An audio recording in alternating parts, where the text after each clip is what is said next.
እዚያ ማዶ የምናያቸው የተወሰኑ ፈረሶች አሉ። እዚህ ጋርም እንደዚሁ አሉ። እነዚህ ፈረሶች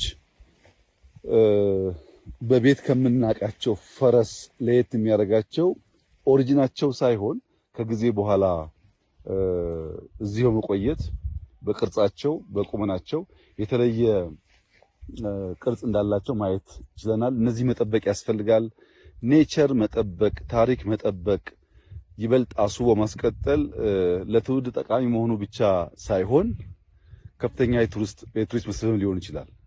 እንግዲህ አስቡት የዛሬ 500 ዓመት ከባቢ የነበረ ግጭት ውስጥ እንደ ቅሪት የቀሩ ፈረሶች ዛሬ እነሱን ተንተርሶ ታሪክ እንዲወሳ ያኔ በውጊያ የተሳተፉ ሰዎች እንዳይዘነጉ ማድረግ መቻላቸው በቀላል የሚታይ ጉዳይ አይደለም። ታሪክ ባስቀመጥነው ልክ ባስቀመጥነው ቦታ እንዳለ ሳይሸረሸር የማይቀመጥ ቢሆንም ብርቱ ትውልድ፣ አዋቂ ትውልድ፣ አስተዋይ ትውልድ ሲኖር ግን በዚህ መንገድ ከልጅ ልጅ የተሸጋገረ ሊቀጥል ይችላል።